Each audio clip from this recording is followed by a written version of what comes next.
Hola, muchas gracias por acompañarnos, señor Diego. Cuéntanos sobre los eventos más significativos de la historia colombiana durante el siglo XX. Hola, pues la Guerra de los Mil Días, la cual inició en 1899, fue un conflicto entre liberales y conservadores que luchaban por el control, pues los liberales estaban inconformes con las políticas impuestas por los conservadores liderados por Rafael Núñez, donde murieron entre 60.000 y 120.000 personas. Aquí los conservadores eran apoyados por Estados Unidos y algunas potencias de Europa, los liberales apoyados por Venezuela, la cual era liberal.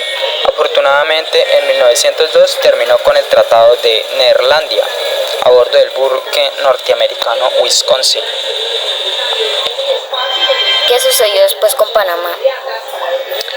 Pues Estados Unidos tenía cierto interés por la construcción del Canal de Panamá, así que este negocia con Colombia el Tratado de Ranjay, lo cual proponía la concesión por 100 años para construir el canal, donde Estados Unidos tenía derechos sobre el territorio necesarios para el canal, como el control de las aguas, poder de decisión sobre su funcionamiento, derechos de cobro por el uso del canal y autoridad administrativa en la zona, además de un pago para Colombia por 10 millones de dólares, con una renta anual de $250.000.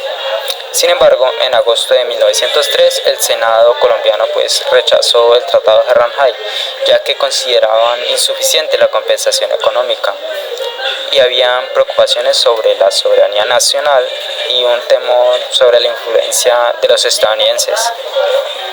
¿Y esto llevó a la separación de Panamá?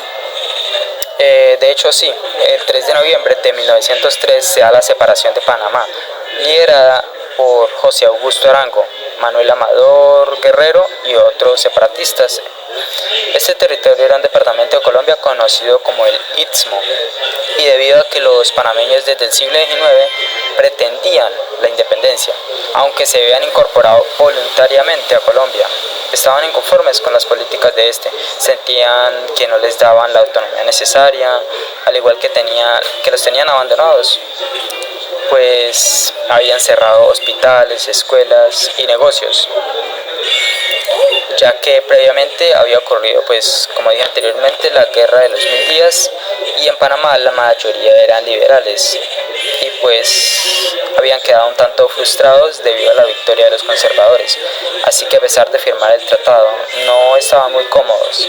Cabe recalcar que los separatistas eran respaldados por Theodore Roosevelt, el presidente de los Estados Unidos, donde el USS Nashville impidió el desembarco de tropas colombianas que pretendían recuperar el control del territorio. El 6 de noviembre Estados Unidos reconoció la independencia de Panamá y el 18 de noviembre firmó el Tratado de Ranjay Bunau Varilla, donde se cedía a Estados Unidos el control de la zona del canal. ¿Cómo afectó esto a Colombia? Como consecuencia, Colombia, un estado debilitado, pierde una posición estratégica en América Central, junto con una fuente de ingresos potenciales del canal. Y fue hasta 1921, con el Tratado Urrutia-Thompson, que Colombia reconoció la independencia de Panamá, y de esta forma Estados Unidos le pagó 25 millones de dólares como indemnización, normalizando así las relaciones diplomáticas. Hay que decir que también se mantuvo neutral durante la Primera Guerra Mundial, la cual se dio entre 1914 y 1919. Háblanos de los años 20 y la masacre de las bananeras. A partir de los años 20 inicia un periodo de prosperidad económica que acelera la urbanización, donde se invierte en infraestructura, especialmente en ferrocarriles. Esto se debe a factores como la compensación que hizo Estados Unidos de los 25 millones de dólares, al auge del café junto con el banano, y los grandes préstamos que otorgaban los bancos internacionales a Colombia. Además, en 1923 se da la creación del Banco de la República. También empezaron a nacer algunas ideas para mejorar las condiciones laborales. lo cual no fue bien visto por algunas empresas, como en el caso notorio en 1928 con la masacre de las bananeras en el Magdalena, en la United Fruit Company y la número 1 en exportación de banano, la cual junto con Estados Unidos pues presionaron al gobierno para solicitar la solución del paro a los trabajadores que buscaban mejores condiciones, pues sus horas de trabajo para estas personas eran extensas, donde el pago en su mayoría se hacía con bonos, los cuales se podían usar en productos en la misma empresa, que la misma empresa comercializaba, traídos de Estados Unidos en los barcos vacíos luego de exportar el banano, ¿no? Y una mínima cantidad se pagaba en dinero físico, un evidente suceso que muestra pues la influencia de los yanquis y las vulneraciones descaradas a los trabajadores por parte del gobierno, que a pesar de ser de la misma patria no les importó y priorizaron los intereses extranjeros.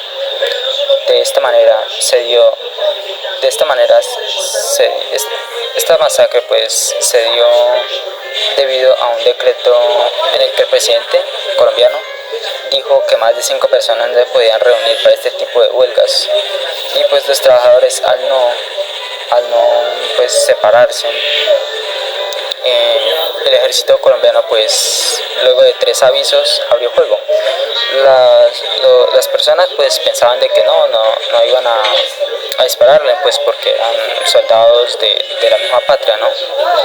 En realidad no se conoce una cifra exacta de muertos, pero se sabe que fueron muchos. Algunos sobrevivientes sostienen que eran tantos que algunos los lanzaron a una fosa común y otros los incendiaron.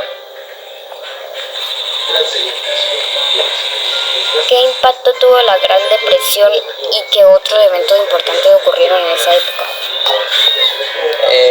Pues luego en 1929 con la Gran Depresión, la cual se dio principalmente en Estados Unidos, disminuyó la exportación de forma significativa, en un 80%, y el precio del café disminuyó casi a la mitad prácticamente. Además se redujo tanto la inversión extranjera como los créditos, y se aumentaron los aranceles. Posteriormente, en 1930, ocurre el fin de la hegemonía conservadora e inicio de la República Liberal, con Enrique Olaya Herrera, donde se otorga a las mujeres el derecho a administrar sus propios bienes, y en 1936 se le permite el ingreso a la universidad. Desafortunadamente, entre 1932 y 1933 se da la guerra colombo-peruana, que debilitó el desarrollo, pues este conflicto pretendía la anexión de una zona amazónica, la cual Colombia no quería perder. Conflicto donde ambos países compraron embarcaciones viejas a Alemania de la Primera Guerra Mundial, aunque inicialmente Colombia tomó ventaja, pues al recibir los navíos primero y el apoyo de aviones comerciales, los cuales eran modificados para la batalla. Aunque Perú contaba con 3.000 hombres y con la financiación necesaria, este conflicto iba a ser catastrófico, pero al morir el presidente Luis Miguel Sánchez Cerro de Perú, posteriormente posesionarse Óscar Benavides, el cual era pues un tanto cercano al líder colombiano, esta guerra llegó a su fin por medio diplomático, donde se confirmó la soberanía colombiana sobre el territorio en disputa. En este sentido, con el mandato de Alfonso López Pumarejo entre 1934 y 1938 ocurren unas reformas constitucionales como la intervención del Estado en la economía, libertad de cultos, derecho a la huelga, jornada laboral de 8 horas, derechos para la mujer casada como la participación en los negocios sin control de sus maridos. Además, en este periodo liberal, Colombia se mantiene neutra durante la Segunda Guerra Mundial, la cual se dio en Europa. ¿Qué nos puedes contar sobre Robert Eliezer Gaitán y el periodo conocido como el Bogotazo? Jorge Eliezer Gaitán fue hasta 1946 que los conservadores tomaron el poder nuevamente, ya que pues anteriormente era por los liberales, debido principalmente a la división interna del liberalismo, pues unos apoyaban a Gabriel Turbay y otros a Jorge Eliezer Gaitán, causando la victoria significativa por parte de Mariano Ospina Pérez. En este contexto, Jorge Eliezer Gaitán, quien fue alcalde de Bogotá en 1936 por poco tiempo y ministro de Educación y Trabajo. Además, se postuló a la presidencia en 1946, donde era bien recibido por el pueblo, pues defendía a la clase trabajadora y promovía la educación junto con el apoyo a sectores como el agrario. Por esto, las personas lo veían como una alternativa para afrontar las élites. También sus ideas eran enfocadas en el socialismo y populismo. Aunque el 9 de abril de 1948 fue asesinado en el centro de Bogotá mientras salía de su oficina, hay teorías que dicen que fue por influencia de los conservadores y extranjeros, ya que según la agenda que tenía Gaitán, ese día se reunía con Fidel Castro y temían que llegara al poder una persona con ideas socialistas y de tiranía, ¿no? Otra teoría dice que el asesino actuó en solitario a causa de un desorden mental, sin embargo no se conoce la causa original. Este suceso desencadenó un hecho llamado el Bogotazo, creando un conflicto entre liberales y conservadores, donde ocurrieron pues muchas revueltas y movimientos de indignación tanto en el centro del país como en las zonas más alejadas, causando vandalismo y violencia a las estructuras y entre los ciudadanos, hecho que produjo un desplazamiento masivo de las personas al campo hacia las ciudades, no solo por miedo, sino porque son sacados a la fuerza. Además de ocurrir un golpe de Estado el 13 de junio de 1953, posesionándose la dictadura de Gustavo Rojas Pinilla.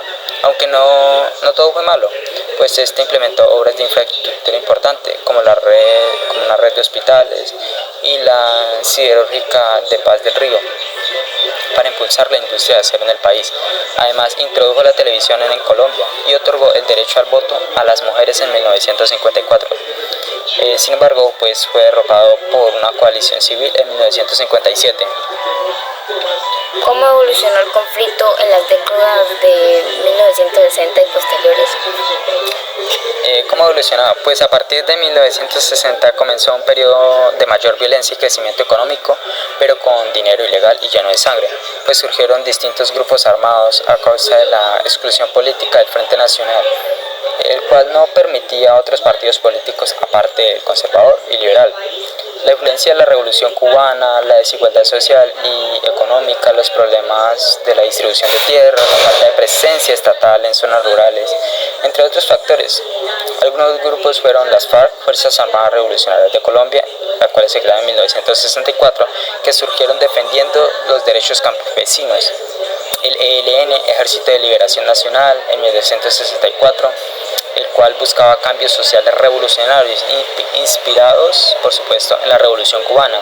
El EPL, Ejército Popular de Liberación, en 1967, con una ideología marxista-leninista.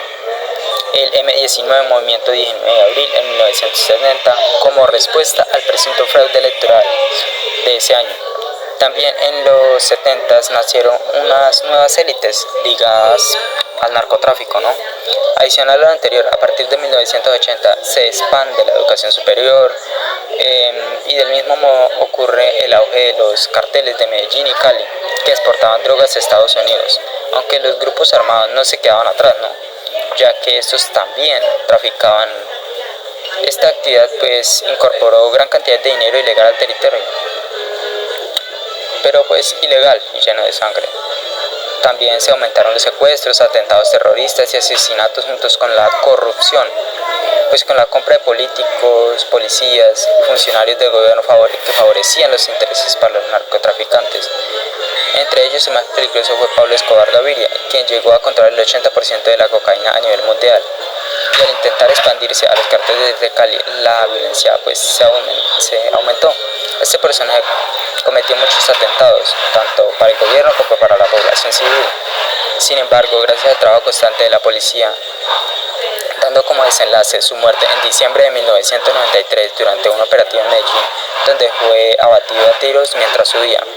Otro hecho que marcó este periodo fue la toma del Palacio de Justicia en 1985 por parte del grupo armado M-19, que pretendían pues realizar un juicio público al presidente Belisario Betancur y denunciar el supuesto incumplimiento de acuerdos de paz y de paso obtener publicidad internacional, hecho que dejó 94 fallecidos e incrementó el miedo, inseguridad y la desconfianza de la población frente a la capacidad de las instituciones del Estado. ¿Y qué cambios significativos ocurrieron en los 90? A partir de los 90 se da un inicio de la apertura económica bajo el gobierno de César Gaviria, el cual pues apoyando la privatización, la desregulación, se redujeron los aranceles junto con la reducción del gasto público para incentivar pues el crecimiento, ¿no?, económico. Además, en marzo de 1990 se desmoviliza el grupo M19, del mismo modo en 1991 se desmoviliza el grupo EPL, Ejército Popular de Liberación, y PRT, Partido Revolucionario de los Trabajadores. Además, se crea una nueva constitución política de Colombia, donde reconoce el territorio como un estado multiétnico y pluricultural. Y en 1992 se da la primera elección popular de gobernadores. Sin embargo, en 1997 nacen las AUC, Autodefensas Unidas de Colombia, como respuesta a la incapacidad del Estado para brindar seguridad en algunas regiones del país.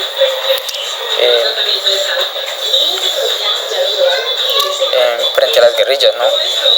Estos defendían a los terratenientes y a los empresarios.